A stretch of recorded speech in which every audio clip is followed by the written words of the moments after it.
While the Chinese high-altitude balloon that traversed the United States from west to east is out of the sky, the controversy surrounding it is far from over.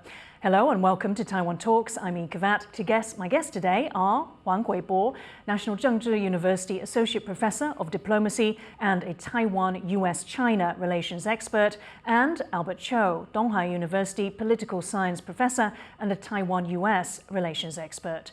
Professor Huang, Professor Chiu, a warm welcome to the show today.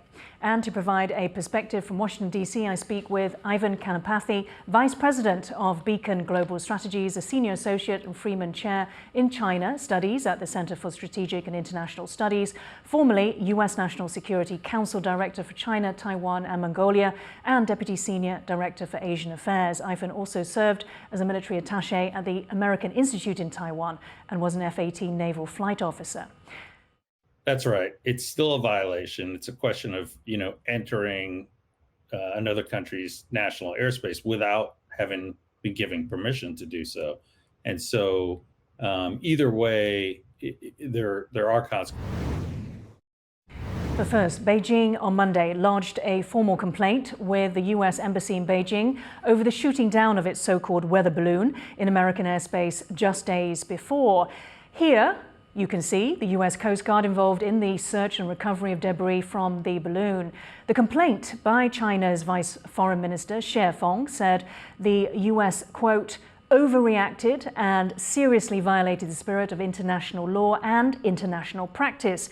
He said Washington's action had, quote, seriously impacted and damaged bilateral efforts to stabilize ties following Joe Biden Xi Jinping's meeting in November. China reserves the right to take further action, Xie said.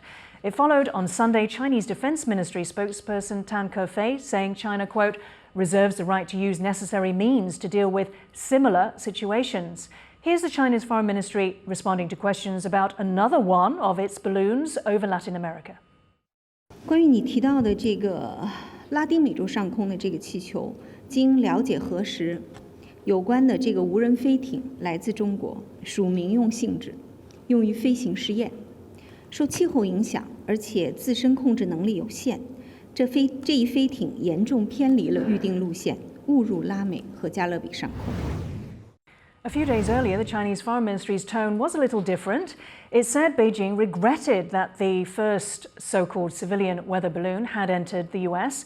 The Foreign Ministry spokesperson said the balloon had done so completely by accident due to force majeure or factors beyond its control. So I want to ask you both, firstly, what you make of this incident. Professor Huang, was this a balloon that went off course, either a spy balloon or a weather balloon? Was it a spying operation and China has miscalculated?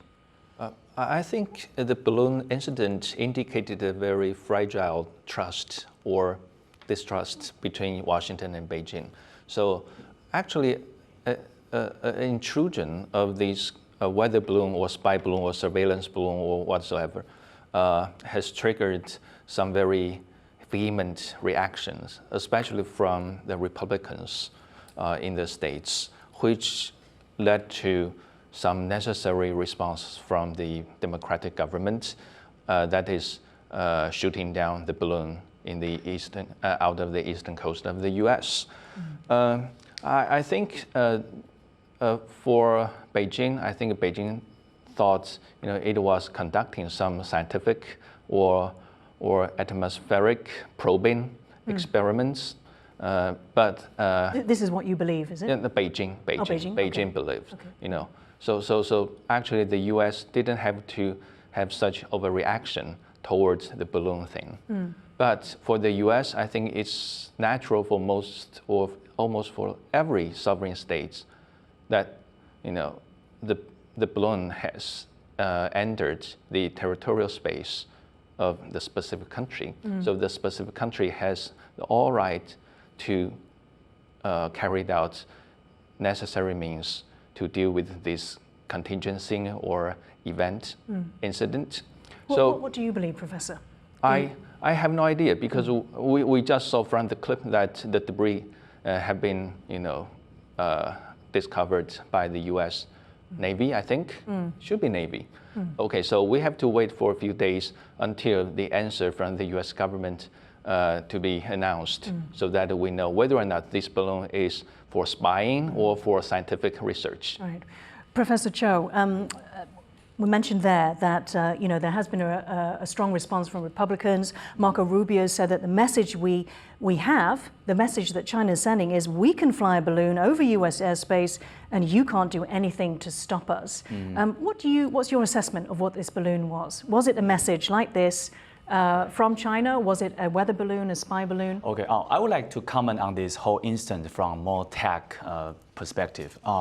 Actually, the incident occurred, if we think back, there was a random passenger on a passenger jet spotted the balloon and then reported it to the police. That was the start of everything, and there was a leak of the news and it became sensational. And also, I prepared, there's a board, let me explain a little bit. Actually, we can see that because one thing for sure is that the balloon was in the national airspace of the United States. But even in that scenario, there are different distinction between where the balloon was identified and was it urgent to shoot it down or not. As we can see here, from A to actually E, this is called control area, below the 10,000 feet, where the airplane took off, takeoff, and also landing.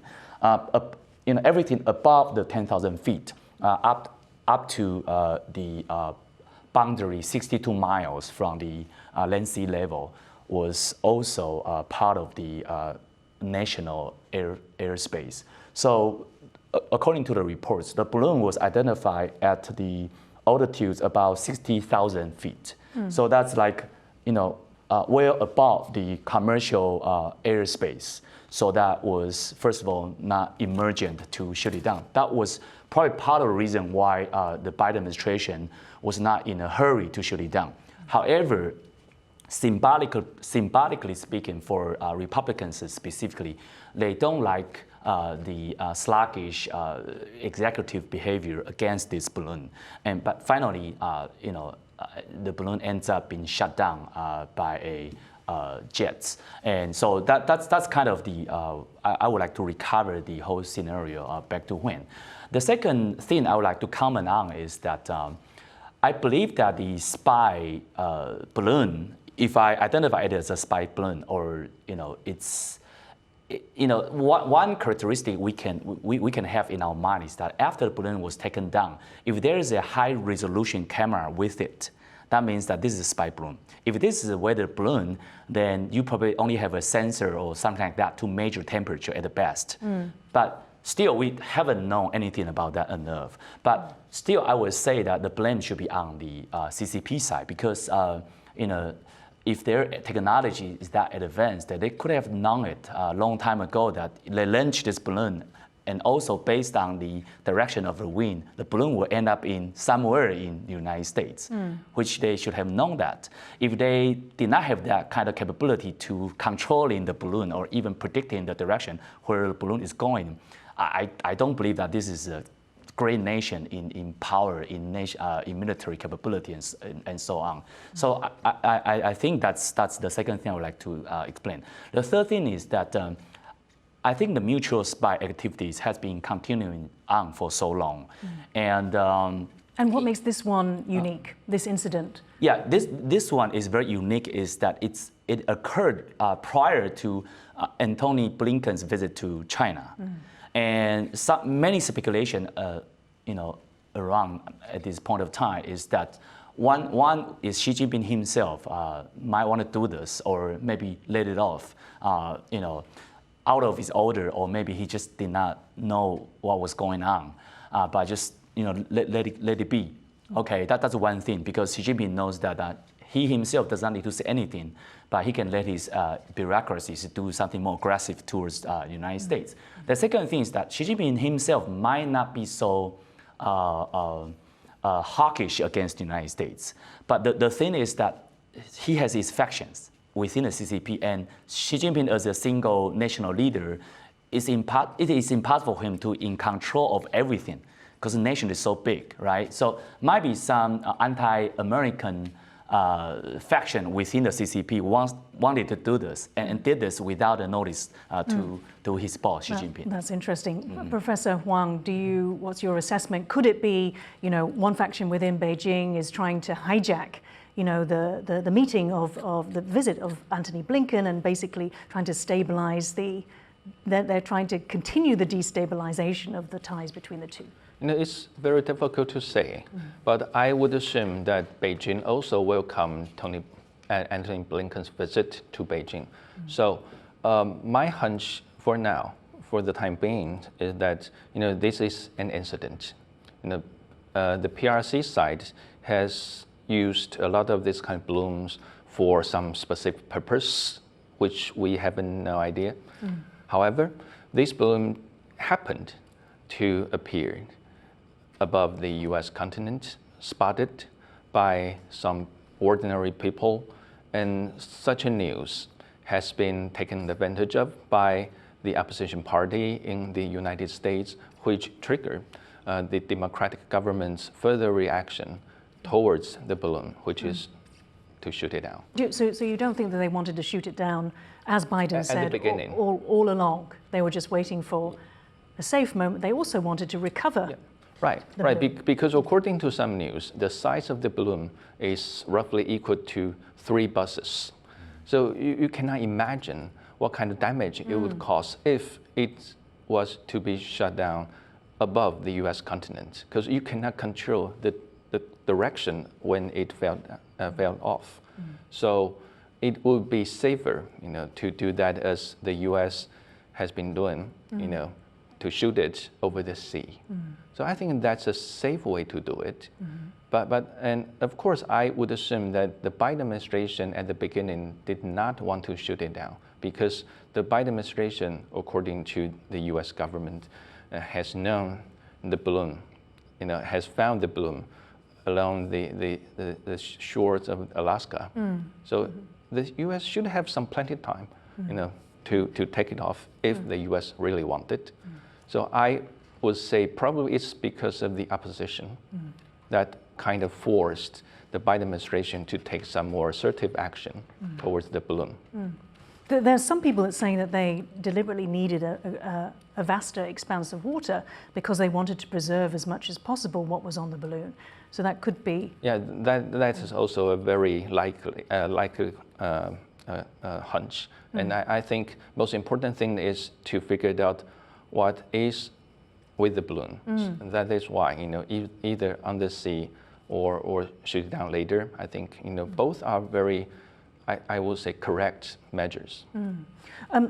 Professor Chiu, so let's talk about what kind of information the US believes China was gathering, as the balloon flew over some of those sensitive military sites in say, Montana. Actually, I think the United States military, especially the Pentagon, tend to believe that this, first of all, like what I just suggested, that I think this is for civilians more likely than weather balloon, given the fact that China has that great capability of developing its military technology, and it's really hard for me not to believe that they don't know this ahead of time.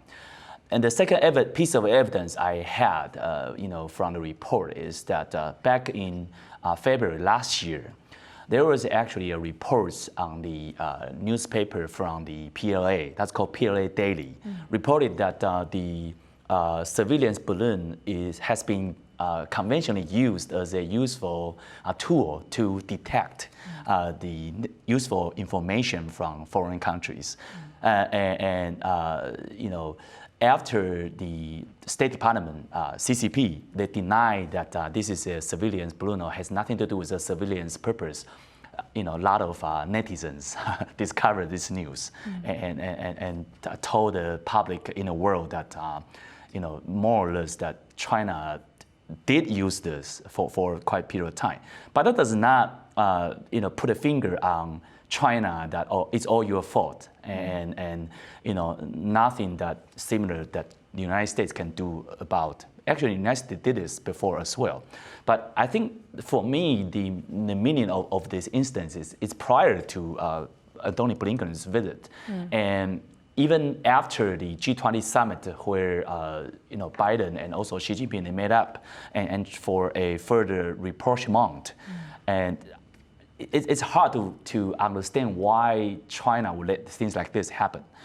Okay, since this have happened, okay, maybe one solution or kind of plan B from the Chinese side can do is that they make apology. But instead of making an apology, even if it's a weather balloon, if it's really a weather balloon, this is a national air force, airspace of the United States. The Chinese side could have made an apology, but they did not do that. And some speculations say they said they regretted. They regretted, but that's not strong enough. Maybe they made some apology or concession behind the door. Nobody knows. But like what I suggested, that in the past, the United States has received a lot of spy activity like this in a domestic America from China, but they just keep it low because they did not want to do something diplomatically to kind of elevate or increase the intense, the tension between the two countries. That's how I view it so far. Okay, so I think from what Professor Chiu was saying, he's saying that what made this different was it was ahead of Blinken's trip, and so the US did want to publicize it. They did want to make this public. Professor Huang, what's your assessment on that? And could you also talk about, the Chinese people? Has there been, incitement of national fervor over this incident? Yes, so on the US side, as I implicitly mentioned, I think Beijing would welcome Blinken's visit, and the U.S. would like to make Blinken's visit successful, or at least smooth. So on the first side of the balloon over the U.S. continent, actually the Biden administration didn't do enough, I would say, trying to not reveal the fact that the balloon has been above the U.S. continent.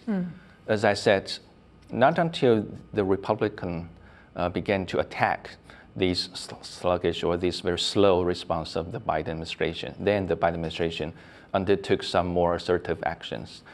So I think that this issue is not a purposeful action of the Beijing authorities. But it is a very well-calculated action of the Biden administration prior to Blinken's visit to Beijing, because the Biden administration has to calculate the possible consequences if Blinken, went on to visit Beijing while the balloon has been discovered and not being shut down, and ensuing criticism from the Republicans.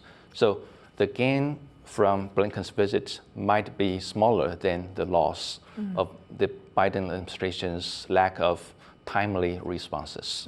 I think that's a well-calculated political game played by Washington. Okay. And as for the mainland Chinese people's response to this incident, Of course, I found from the web that a lot of netizen, or you call xiaofenhong, small or little pinks, get angry about the U.S., thinking the U.S.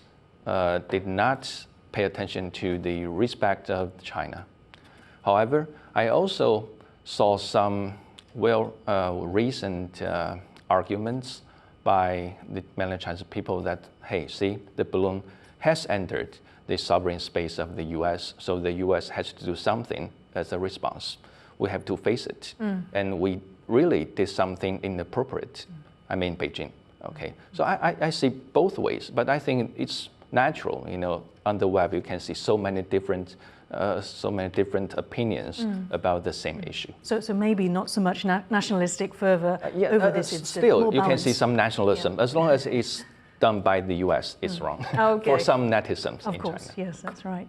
Professor Chiu, just before we leave this section, let's go back to Tang Kefei's comment that China reserves the right to use necessary means to deal with similar situations. What does he mean by that? Well, I think now the mutual trust, as the professor just mentioned, that it's pretty fragile. And the conflict between the United States and China is not only involving the two countries, but also a third important party, which is Taiwan. And for me, I think Blinken, he himself originally followed the step of Joe Biden. After Joe Biden and Xi Jinping, they were old friends. They have known each other for more than 10 years and very familiar with each other's diplomatic approach.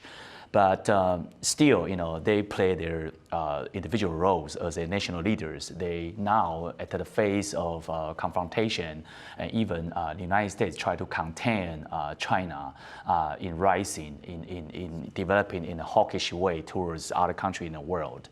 So I think that Blinken said this to me is in such sense that maybe in the future, if things like this occur ever again, the United States will take a tougher stance on such activity, and so does China. And China said that might take some similar action to the United States, might imply that balloon or any kind of airship targets, they might take it down right away, and not only doing that, but also make it public. So that means that the fight now is not only material, but also becomes even more symbolic. And we all know that in diplomatic relations area,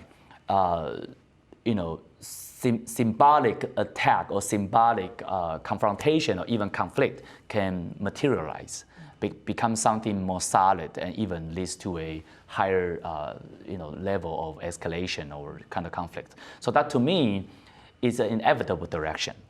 But for Biden, as I believe, he's somewhat different from President Trump in that he likes to play in both hands, one hawkish, the other one dovish, and try to make sure that still some room left for the United States and China to work on together, such as the climate change and stuff. Yeah. Okay, thank you. Now, for the Washington perspective on the alleged spy balloon, I spoke earlier with Ivan Kanapathy. He's Vice President of Beacon Global Strategies, a Senior Associate and Freeman Chair in China Studies at the Center for Strategic and International Studies, formerly U.S. National Security Council Director for China, Taiwan and Mongolia, and Deputy Senior Director for Asian Affairs. Ivan also served as a military attache at the American Institute in Taiwan and was an F-18 naval flight officer. Let's take a look. Ivan, does a Chinese balloon entering U.S. airspace for 7 days expose a vulnerability for the U.S.? We're a free and open country, so the U.S. homeland is full of holes, you could say, by design. Our internet's vulnerable, our land borders are vulnerable, right? Our maritime borders are also quite vulnerable. And our airspace in many ways is too. But in this case, it was, I think, quite well monitored. And the military was tracking this balloon long before it entered U.S. airspace. So it might just be a procedural issue. And I imagine U.S. officials are going to revisit some of the criteria they have regarding notification to senior policymakers going forward. You said that it was tracked, Ivan, but nonetheless, it still remained there for 7 days collecting. If it was, equipped with all of the intelligence gathering, it still did that for 7 days. Yeah, it did. And I think, according to the administration officials, I think you've seen that they've taken measures to try to counter the intelligence gathering. Obviously, they were tracking it, so they know sort of what sensitive sites might have been within the viewpoint of this balloon and the gadgets hanging under the balloon.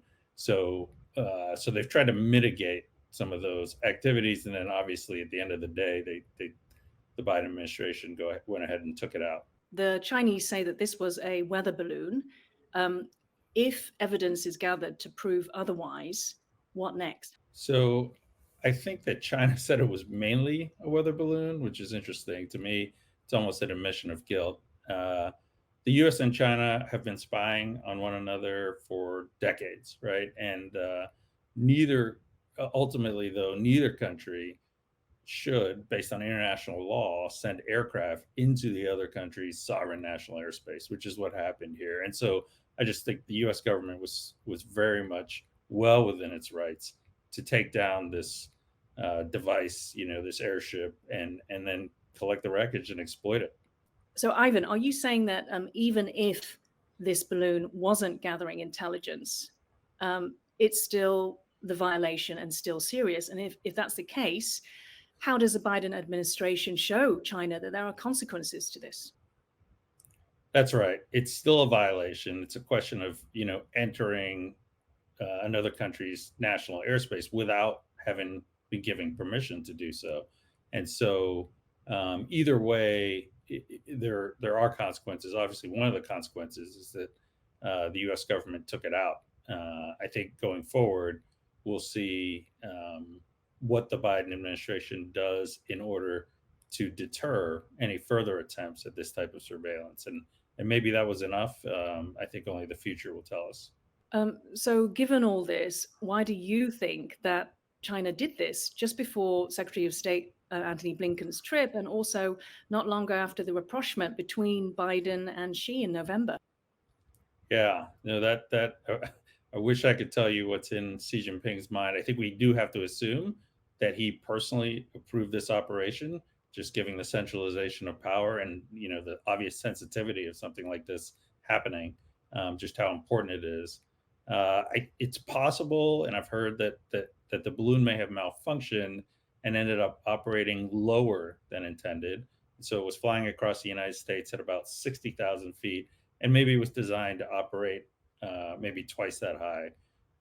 And this made it, by being lower, made it more visible, more of a hazard, and really forced the administration to take action.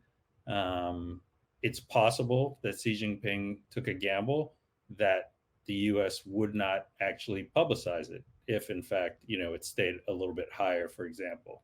And we've heard that this is not the first time. We've had, I think, lesser incursions in the United States. And depending on whether the United States responded to those, Xi Jinping could easily have sort of assumed that he could push things a little further this time, maybe even taking advantage of the fact that Secretary Blinken seemed to really desire to want to engage on this trip to Beijing. So that's interesting because, it brings the question, which side wanted it more? So you're saying that the Chinese might have thought that the US side wanted this trip more. So I do. I think that, my view is that for decades now, the Chinese have exploited the fact that the US side has wanted to engage more. We have to understand that China's Ministry of Foreign Affairs, for example, including all the way up to Wang now at the Politburo level, but definitely on down through Qinggang, that they're not policy decision makers. They're messengers, they're influence agents, and they're designed to engage with the outside world. So it's actually their job, and it's their job to sort of entice this type of engagement. I think the Biden administration recognizes that to some level, but they do believe that, obviously they want to be able to continue to have lines of communication. You also mentioned, Ivan, that it was the Chinese kind of pushing the envelope a little bit, testing.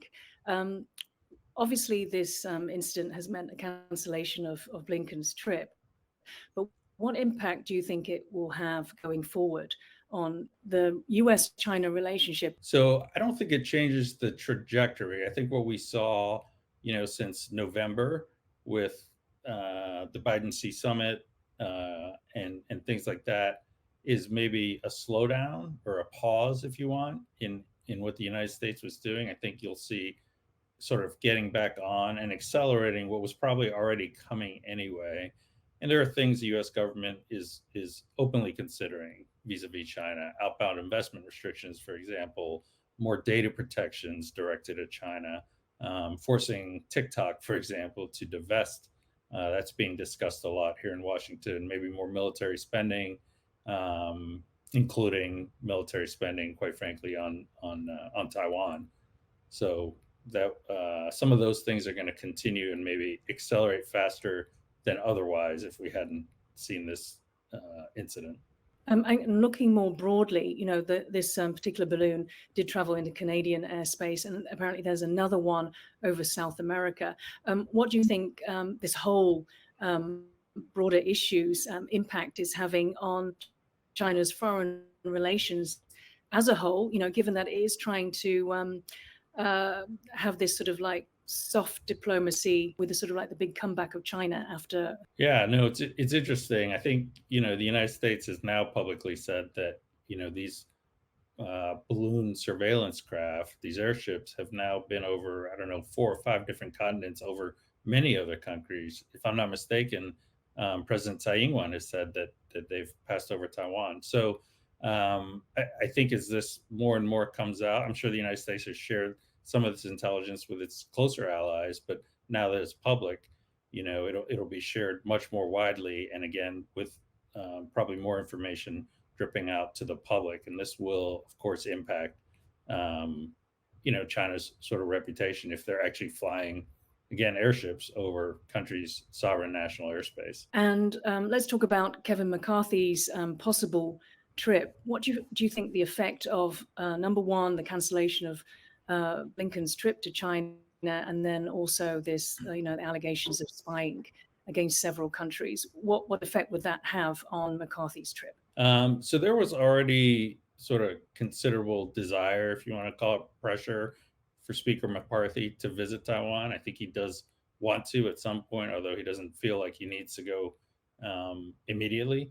The events of this week will definitely take some of the air out of those in Washington, pun intended there, but take the air out of those in Washington who are advising against it. So we'll see sort of how things evolve as he works out his schedule for the rest of the year. Given that, you know, like the U.S.-China relationship is at one of its sort of like worst times, and that, you know, definitely it took a hit as well with former U.S. House Speaker Nancy Pelosi's trip, and now we're possibly seeing another U.S. House Speaker's trip. You know, could this have a devastating effect on U.S.-China ties? You know, given that Blinken was meant to go to smooth things over. Yeah, and so I would say that if you ask the administration, and I won't put words in their mouth, but Blinken wasn't necessarily going to smooth things over. He's going to maintain open lines of communication, as I say, to help set a floor on the relationship. That's very different than you know, smooth things over and have what we would call a good relationship, if you want to hark back, you know, more than 5 years ago. And I think the point here is that I don't necessarily think that U.S.-China relations are at their worst. I think that, you know, in several decades, I think that you could say that they are at their most honest and most frank. And maybe in a lot of ways that's good, because that may actually allow us to avoid miscalculation and misunderstanding in a much more effective way than sort of papering over all the problems that we did for really a couple of decades there. Now, that's an interesting perspective. Could you tell us how Biden has been seen during this incident? Republicans, of course, have you know, criticized the administration for being weak, not shooting down the balloon earlier. What sort of cost has there been to Biden domestically, especially since we're in the year before presidential election? So I don't think it really is going to cost him. We're still quite far out from November 2024, and you know, at the end of the day, he did take the balloon out before it left U.S. airspace, and there's probably some safety reasons for that. There might even be some exploitation reasons for that. I think, you know, the furor will probably calm down a bit after some time on this, and I think there'll be a lot of other factors though that do play into the 2024 election going forward. With a salvage operation underway in waters off the coast of South Carolina, we are days away from finding out whether this was actually a weather balloon, as the Chinese say, or a surveillance balloon, as the Americans say. We want to hear what you think. Which is it, a weather balloon or spy balloon? Tell us in the comments section of YouTube. And if you like this show, please like and subscribe to Taiwan Talks. That was Ivan Kanapathy, a former U.S. National Security Council Director for China, Taiwan and Mongolia, and Deputy Senior Director for Asian Affairs, speaking to me earlier. Now, the U.S. State Department on Monday said it remained in contact with Beijing and would determine when a China visit would be appropriate to, quote, have the type of discussion that we think is incumbent on our countries to have. by taking this irresponsible and ultimately unacceptable act, the PRC, in effect, undermined the point of what was to have been that face-to-face diplomacy. That in no way devalues the importance, the indispensability of face-to-face diplomacy in general. I suspect there will be opportunities going forward for the Secretary to engage in that face-to-face diplomacy. After all, we didn't cancel this meeting, we postponed it. We postponed it until such a time where it would be appropriate for the Secretary to travel to Beijing to have the type of meeting that we hope to have. That was U.S. State Department spokesperson Ned Price. Professor Huang, do you believe Blinken made the right decision to postpone the trip? As I just mentioned previously, I think the Biden administration, including Blinken, have calculated the political gains and losses and made the final decision to not visit Beijing for the time being. If Blinken had gone, how do you think this would have played out? If he had gone, then I think the criticism or political attacks from within, especially from the Republicans, would be vehemently strong, so that the Biden administration might get hurt in domestic politics. Because all politics is local, and actually all foreign policy must have been based on some sort of domestic political components. So I think the necessary calculation conducted by the Biden administration has demonstrated that Biden and his team would like to stop these kind of criticisms from the opposition, so that Biden can move on to implement his policy platforms and some important domestic issues that he would like to impress American people. So let this diplomatic incident be a short-term, news, or just one day, 2 day news, and hopefully, the democratic government can gain some more spotlight from in the news, which is for the good of the American people. And I think for Blinken, and as you can see from the clip, Blinken has postponed it, which means under some right conditions, then Blinken is going to renegotiate with the Beijing authorities and pay a face-to-face visit, to Beijing. Probably, I don't know, probably after the important political gatherings in Beijing and in a lot of local provinces.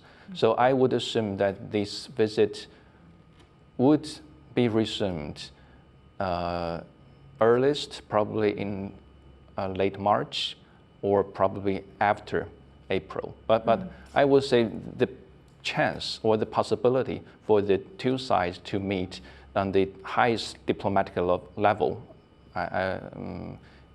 is not stopped, but just suspended. Professor Chiu, do you think that, what's your assessment of what Professor Huang said, which is that, the Blinken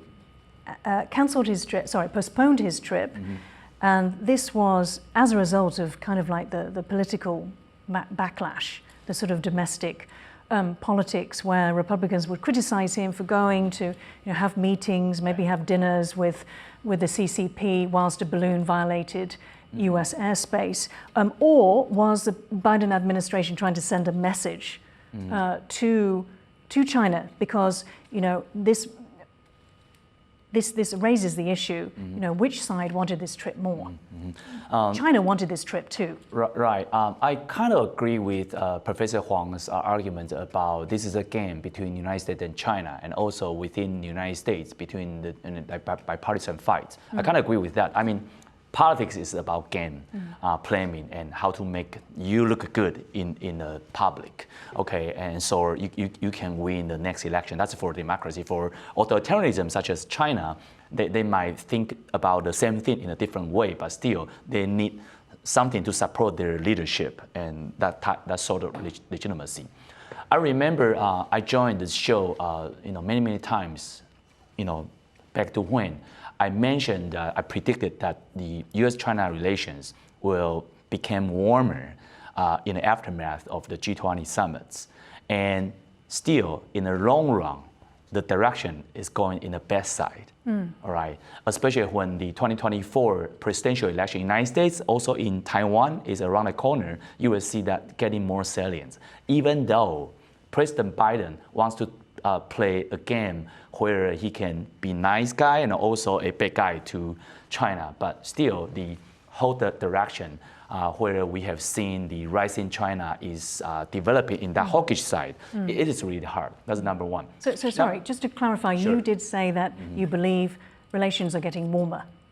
Getting warmer in the beginning, Okay. after the G20 summit, but Right. getting worse. Getting worse Getting now. worse in the long run. All right. Okay. Okay. And also, don't ever forget that there's another episode is coming. Kevin McCarthy's Yes. visit in Taiwan. And that would deserve a lot of more discussion in this show. So Professor Huang mentioned that he thought that the trip might go ahead end of March. Did you say beginning of April? Probably late March or April, but it depends. In It an depends. attempt to come before Kevin McCarthy's trip. Is that correct? We have no clue that whether or not Speaker McCarthy is going to pay a visit to Taiwan. That's true. It's just a possible trip right now. Right, Yeah, right. but- And don't forget that last year, right after Biden-Xi Jinping online conversation, dialogue, then Nancy Pelosi visited Taiwan. So the two incidents, Foreign Minister and Secretary of State meeting, and McCarthy's visit to Taiwan, whether or not they have some direct causal link, I am not quite sure. But I think one of the most important issues to be discussed if Blinken visits Beijing is that whether or not your speaker, McCarthy, is going to pay a visit to Taiwan. Right. The Beijing authorities would like to ask the Biden administration to guarantee that it will try its best to make McCarthy not to visit Taiwan. Right. But in the case of Nancy Pelosi, that didn't work. Well, I kind of have a different tack. Is that after all, Kevin McCarthy is a Republican, right? And now the ruling party is Democrats, and not to mention that there is a severe confrontation between the hawkish side of the Republican, especially the Freedom Caucus. Like McCarthy now, Kevin McCarthy now is pretty much follow closely. The intention of the Freedom Caucus. It's hard for him to deviate from that too much because he wants to, remain stronger in leadership, in leading the House. So I think even to me is that the visit, say, well, actually, Blinken's visit to China will increase the likelihood of the visit of Kevin McCarthy to Taiwan. Because, like what I said before, the Taiwan card has been played not only by China, but also by the domestic political parties in the United States. Okay, so that means that you have, on the one hand, democracies, Biden now is in ruling position, trying to making the relationship between China and the United States warmer, but also on the other hand, Republicans want to make sure that we protect Taiwan, Right. and the connection becomes stronger. I see. So you're saying that if the trip had gone ahead, Blinken's trip had gone ahead, and he could have, as you said, warmed up Right. the relations there, then the Republicans can take a little bit of a risk Right. in sending Kevin McCarthy To Taiwan. Yes. Does that put McCarthy's trip to Taiwan in jeopardy? I think the two trips are independent of each other. So I think we have to look at the two incidents separately.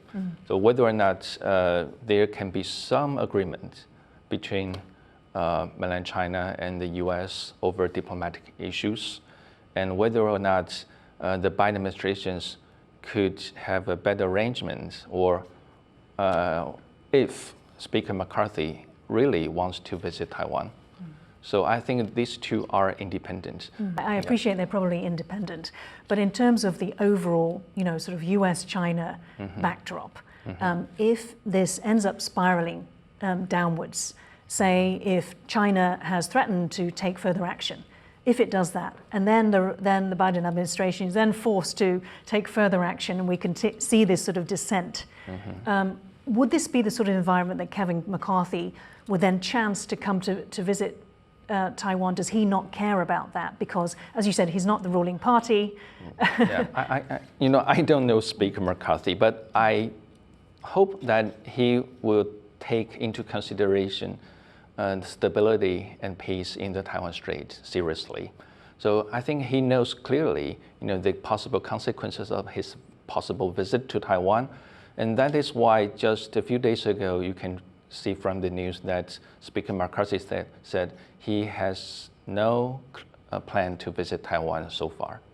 So I don't know what's going to happen, but at least to me, I think Speaker McCarthy knows the consequences and he's calculating his next step so that he can gain something in politics while making the Taiwan Strait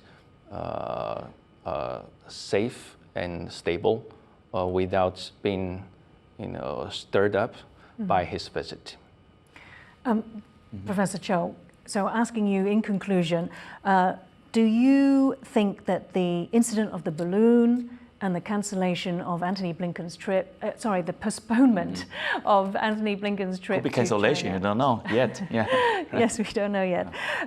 What effect does this have on U.S.-China relations? Well, I think now it's been very clear that the cross-strait relation between Taiwan and China has been part of the U.S. domestic politics. And that makes the whole thing, some people might argue that becomes very dangerous, especially to Taiwan. But to me, it's not as much as some people think as dangerous, because when you have two major parties, Republican, Democrats, they have their own agenda on the table, and they do have their efforts to pay, to work on, to win an election, and Taiwan becomes a first priority, has been talked about in the front burner. So that means that the safety of Taiwan and also the stability of the Taiwan Strait becomes a priority issues for politicians to talk about in the United States. That to me kind of put a double layer safety kind of belt on the people of Taiwan. So I think that really is what I've been arguing for a long time, is that the Taiwan's issue, the cross-strait issue between China and Taiwan is always good if it becomes dominant in international society, especially when it comes to United States. So that to me, the balloon might be just an episode, but we have to look at the whole structure where Taiwan is in the central place, and because Taiwan becomes a central role in the world politics, that means that China cannot unilaterally do whatever it takes to take over Taiwan as it wish. Professor Huang, what's your analysis?